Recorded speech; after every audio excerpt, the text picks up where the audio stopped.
Hola gente, en este video les traigo el resumen del libro, Despertando al Gigante Interior. Comencemos.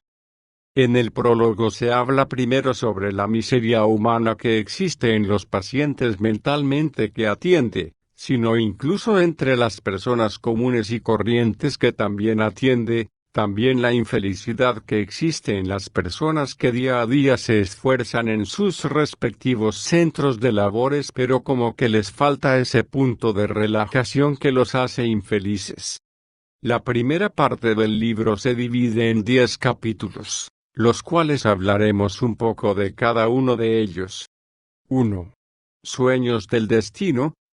Lo que más resalta en este capítulo es la decisión que uno debe tener para empezar a tomar acciones de lo que se quiere cambiar, o mejorar.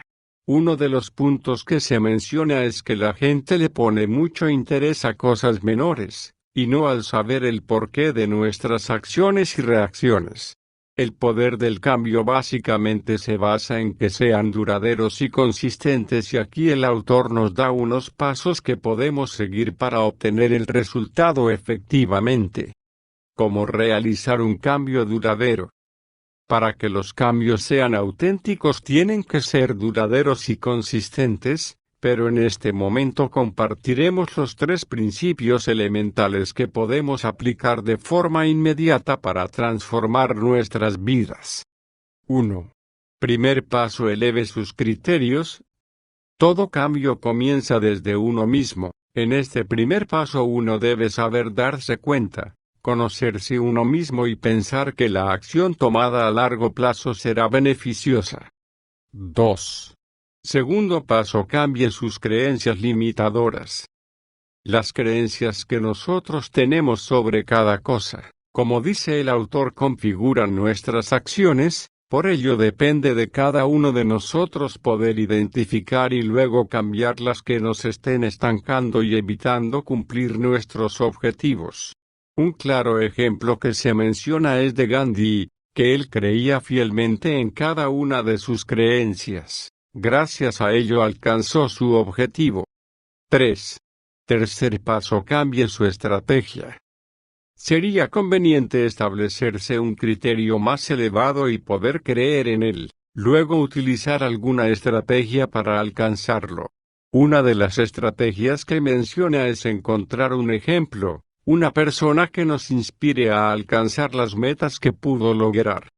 En esta parte se concentraron en el dominio de 5 ámbitos de la vida en la cual están convencidos que son los más impactantes y son: A. Dominio de emoción. B. Dominio físico. C. Dominio de las relaciones. D. Dominio financiero. E. Dominio del tiempo. 2. Decisiones. El camino hacia el poder.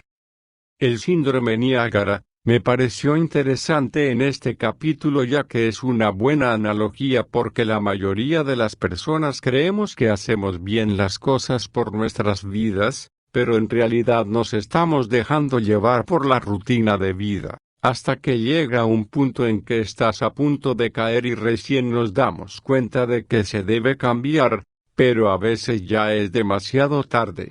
También cuando dice que en el río hay piedras y que es normal que choquemos contra ellas, pero está en nosotros aprender de eso y seguir avanzando. La solución es realmente sencilla, solo debemos agarrar los 2 remos en el agua, como dice el autor, y empezar a dirigirnos apresuradamente hacia una dirección, o ir planificando poco a poco. Muchas veces las personas ya confundimos el voy a cambiar con el me gustaría, porque preferimos 1000 veces obtener las cosas fáciles sin esfuerzo alguno para obtener lo que queremos. La decisión es como un músculo que tenemos que ejercitarlo. Para ir practicando, podemos comenzar tomando decisiones simples hasta poder ya alcanzar fácilmente nuestros objetivos. Hay 3 decisiones que nos ayudarán en la vida y debemos de controlarlos. Las 3 decisiones que controlan su destino. 1. Sus decisiones acerca de en qué enfocar la atención. 2. Sus decisiones acerca de lo que significan para usted. 3. Sus decisiones acerca de qué hacer para llegar a los resultados que desea alcanzar. 3. La fuerza que configura su vida. Aquí lo más importante fue darnos cuenta que para poder dejar de hacer una acción que no nos agrada solo debemos vincular sentimientos de mucho dolor en ello y por el contrario, cuando se disponga de una meta lo más importante es llenarlo de sentimientos de placer y satisfacción al cumplirlo. Por ejemplo, se muestra el caso de Donald Trump que afirma que el mayor dolor que tiene es cuando llega a ser el segundo mejor, ya que él quiere ser el primero y por eso mismo ese dolor lo empuja a evitarle y trabajar arduamente para que en otra ocasión sea primero. 4. Sistemas de creencias, el poder de crear y destruir. Usando todas las indicaciones ya planteadas, ahora agregamos el significado de creencia y cómo emplearlo para lograr el cambio deseado. ¿Qué es una creencia? La creencia es un sentimiento de certidumbre, que muchas veces sean buenas o malas controlan nuestras acciones. Por ello, usando el dolor podremos romper con algunas creencias limitadoras autogeneradas por diferentes experiencias vividas, y empezar a crear nuevas, fortaleciéndolas y poder configurar nuestro propio destino. Cuando menciono la historia de la milla en 4 minutos, nos da a entender que basta que una persona pueda romper el esquema de que es imposible y las demás querrán intentarlo. 5. ¿Puede producirse el cambio en un instante?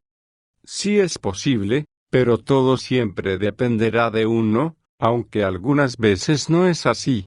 Por ejemplo, el autor menciona que cuando alguien muere la sociedad dicta que debemos sentirnos tristes por un tiempo, puesto que si al día siguiente no te sientes afligido por la pérdida todos comenzarían a pensar que no quiso a la persona y hasta se puede llegar al punto de cuestionarse uno mismo sobre sus sentimientos. El concepto de superar la muerte con esa facilidad resulta demasiado doloroso, por ello preferimos cumplir las reglas y criterios culturales sobre lo que es correcto. Muchas veces también, uno confunde el hecho de que alguien, en este caso un especialista, te ayuda a surgir un cambio, entonces con el transcurso del tiempo puede que el problema vuelva, y lo único que pasa por la cabeza es que esa persona no hizo bien su trabajo, pero en realidad es que todo depende también de uno, debemos reforzar nuestros ideales. Hay 3 creencias específicas que debemos tener en cuenta para crear un cambio perdurable. 1. Tenemos que creer, algo tiene que cambiar. 2.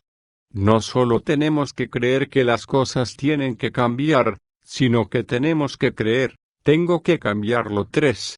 Tenemos que creer, ¿puedo cambiarlo? 6. ¿Cómo cambiarlo todo en su vida? La ciencia del condicionamiento neuroasociativo. Esta parte se basa sencillamente en poner ideas consistentes y poder asociarlos con el dolor y placer según sea el caso. Se mostró un ejemplo del hombre que era adicto al chocolate. Lo difícil es cuando uno debe tratar con alguien que por dentro realmente no quiere cambiar porque su problema de cierta forma también le causa un placer. La forma en que lo solucionó fue sorprendente, porque fue fuera de lo habitual. Decirle que solo coma chocolate hasta que llegara a un punto en que esa persona no lo soportara, fue el método perfecto para abrir paso al cambio posterior. Una de las soluciones que también se planteó fue de cómo motivar a alguien a querer comenzar un cambio, cuando nos encontremos respondiendo alegremente a algo que antes nos frustraba. Podríamos ofrecernos un premio por haberlo logrado y así ir creando un placer. 7. ¿Cómo conseguir lo que desea realmente? Ante todo debemos empezar a entender por qué deseamos las cosas. La respuesta siempre está dentro de uno mismo y es necesario tenerlo claro. Otro punto importante es el enfoque que le damos a las cosas. Por ejemplo, si quisiéramos estar tristes, Recordaremos alguna anécdota que nos haga sentir de ese modo o hasta puede que nos inventemos solo para llegar a sentirnos de ese modo. Entonces, ¿por qué no usarlo del modo contrario y tratar de crear pensamientos que nos hagan sentir en un éxtasis aunque estos solo fueran creados? 8. Las preguntas son la respuesta. Las preguntas logran tres cosas específicas. A. Cambian inmediatamente aquello sobre lo que enfocamos la atención y en consecuencia cómo nos sentimos. Tenemos que tener cuidado al momento de hacernos una pregunta porque inconscientemente ya le generamos una reacción emocional. Por otra parte, también se puede dar afirmaciones y reforzarlas con una serie de preguntas, para poder enfocar la atención hacia las razones existentes. B. Las preguntas cambian aquello que suprimimos. Generar una buena pregunta positiva hace que suprimamos algún sentimiento de tristeza, y en el caso contrario también causaría el mismo efecto, aunque no se llegara a contestar la pregunta, esta quedaría inconsciente en la mente. C. Las preguntas cambian los recursos de que disponemos. Al realizarse una pregunta inspiradora en un momento difícil, se obtendrá siempre una respuesta mejor, con lo que podrá salir de alguna situación que al comienzo se veía complicado. El autor también proporcionó una serie de preguntas que uno puede realizar en las mañanas, y es realmente interesante. Uno al comenzar a responderlas comienza a sentirse realmente estimulado y enfocados en lo bueno que tenemos en la vida. También formuló unas preguntas que se pueden hacer por las noches, junto con las de la mañana, y realmente te hace terminar el día con una gran satisfacción. 9. El vocabulario para el éxito definitivo. Las palabras son suficientes para generar un gran cambio. Con solo cambiar una palabra se puede hacer cargo de su estado de ánimo y transformar su realidad. 10. El poder de las metáforas. Las metáforas es la explicación de algún concepto siendo comparado con algo más y tienen mayor significado e intensidad que las palabras.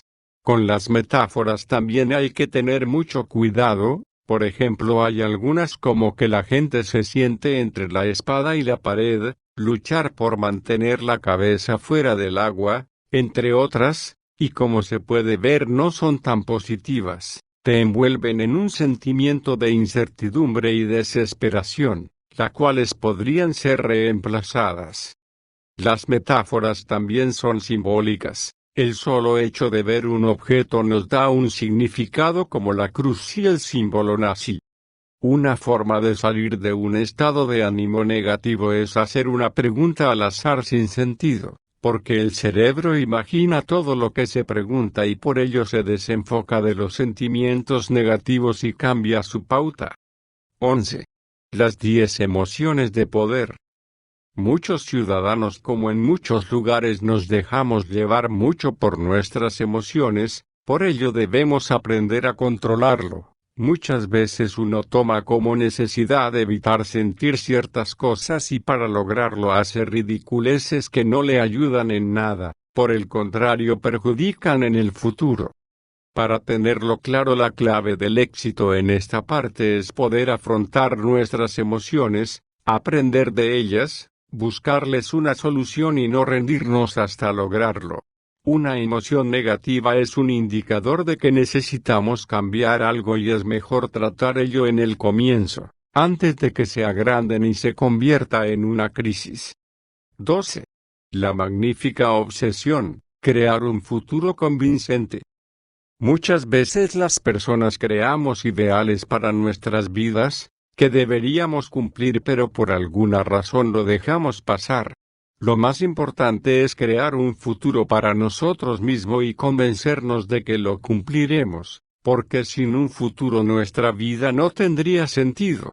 Se puede comenzar escribiendo nuestros objetivos, para tenerlos presentes como una meta. El segundo gran paso es idealizar un plan para llegar a nuestro objetivo. 13. El desafío mental de 10 días. La única palabra clave: consistencia. La única forma de que todos nuestros cambios sean duraderos es empleando todos los pasos frecuentemente, hasta que estos ya formen parte de nosotros. El autor nos ofrece un reto. 1. Durante los próximos 10 días no debemos tener pensamientos limitadores, autodestructivos ni metáforas desvitalizadores. 2. Cuando en algún momento empiece a tener pensamientos negativos, tenemos que utilizar la técnica aprendida de volver a dirigir un enfoque y acompañarlas con las preguntas de poder de la mañana y de la noche. 3. Debemos enfocarnos sobre soluciones, y cuando se nos presente algún problema, ir planteando una solución a ello. La última regla es que si llegamos a un punto de recaída debemos intentar levantarnos inmediatamente, pero si no pudiéramos, debemos esperar hasta el siguiente día y empezar de nuevo con el reto. La meta es 10 días seguidos sin tener pensamientos ni actitudes negativas. Si te gustó el resumen, suscríbete y comenta qué libro te gustaría que resumiera. Nos vemos en el próximo video. Un saludo.